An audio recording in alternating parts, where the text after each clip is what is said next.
So as you can see, we're wrapping up all these plot threads as quickly as we can here. You remember Sifo-Dyas, right? Right?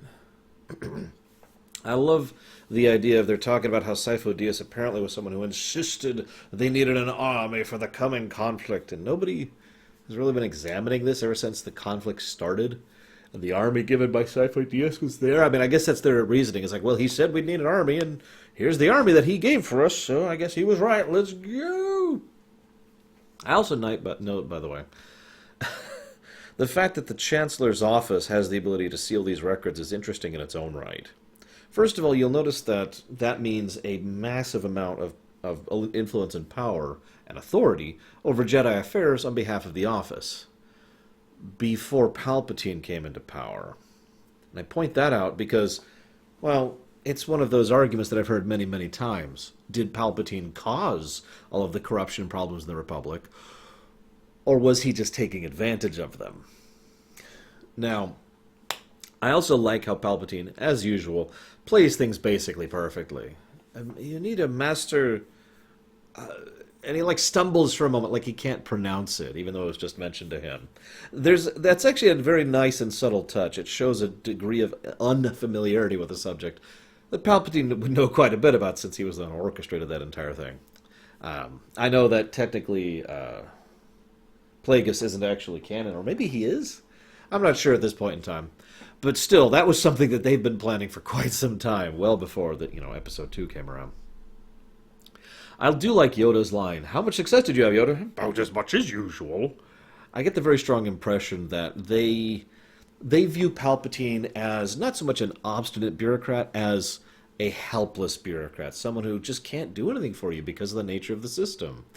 Now, I like that perspective because that's one of the things that always worked for me back in the EU in one of the 17,000, there's actually 5, presentations of Palpatine, the man who everyone was convinced was either a puppet or someone who couldn't be touched by the corruption of the Senate. And it was Palpatine. Then, of course, Palpatine calls up Dooku and says, yeah, you need to fix this. Oh, by the way, just as a reminder, even though I'm on Coruscant and you're in God knows where, I can force choke you from across the galaxy from a distance of light years. So, fresh reminder, you can't run from me. Nice little subtle touch there. So Valorum is, of course, very helpful. By the way, I like how several characters in this episode pronounce it differently. Valorum and Valorum being the two big ones. I go with Valorum because that's what they said back in Episode 1. But anyways, I do also like, he's helpful and kind. And he's, yeah, I can tell you about this. Yeah, sure. I don't remember much. There was my aide. Who went with your aide? Yeah. We need to go. So then, of course... There's this really nice bit where we interact with the Pikes again, which was kind of a Clone Wars invention, the species and their interactions, the drug lords, I mean. We've seen them several times before in the show. But what I like most about them is the relative intellect by which they were operating. They killed Sifo-Dyas on behalf of Tyrannus. And then, then they kept Pillman around just in case. And they offer Pillman to this Jedi in exchange for clemency.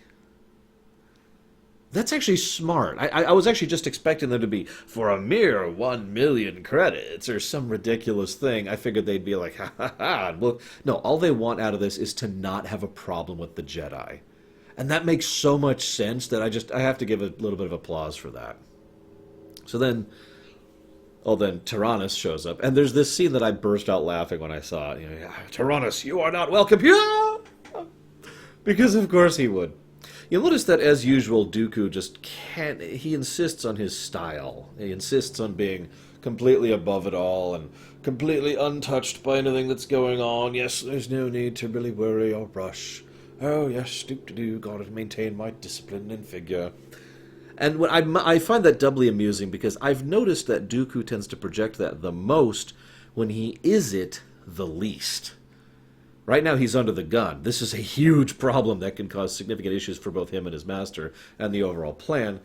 And he is directly being personally threatened by Palpatine over what's going on here. So he needs to be on top of this, and he knows it. And thus he projects this, I am completely above it thing. That's his mask, and I like it. I also don't like how, once again, this is the second arc in a row where we've had someone who has critical plot information who just can't spit it out. So I need to tell you this thing. It's because there's a plot. It's because there's deception. It's because. I hate that. So this is when they finally learn who Tyrannus is, and what's funniest about it is Obi-Wan says, "You, oh my God," and it isn't a tone of shock; it's a tone of revelation. Like, that makes so much sense. And the best part is Dooku's response is also perfectly logical. I told you everything you needed to know back in Geonosis. You just didn't listen. Should have joined me. Things could have turned out differently. I sometimes wonder what would have happened if Obi-Wan had joined Dooku. So, this leads to two other things I want to talk about really quickly here. I've always had the personal belief that if he had his way, Palpatine would have had the Clone Wars go on even longer. Not just for, basically because he wanted to use the war as a continued method to slowly, bit by bit, legally, officially, and politically gather all the different pieces of government under the direct office of the Supreme Chancellor. After all, it was always his plan to be elected Emperor, which is what actually happened. But I always had the impression that he wasn't quite there yet. He wasn't quite ready to just take total power and have everything line up smoothly. But one of the things Palpatine's good at is being dynamic, being able to plan and adjust on the fly to new circumstances and stimuli. So I think that basically all along he had this idea of, all right, as soon as someone, the Jedi or the Republic or the Senate or whoever, as soon as someone gets too close to figuring out what's going on, because there is evidence, basically all over the place, of the nature of this plot. And he and Dooku both spent a lot of time basically running around putting out brush fires, trying to make sure nobody recognizes the plot. When it gets to the point where they're too close to revealing it, okay, then he pulls the trigger, and then he starts the march towards Order 66.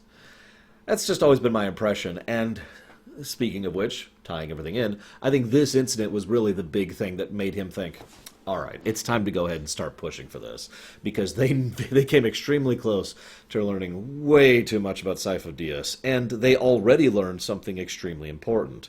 They learned that Tyrannus, that is to say Dooku, was the one who masterminded the creation of the clone army. Now, that by itself is amazingly damning evidence.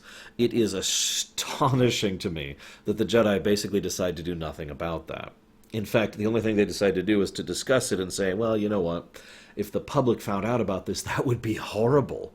That would be the end of trust in the Republic, trust in the war, and trust in the military, and trust in the Jedi.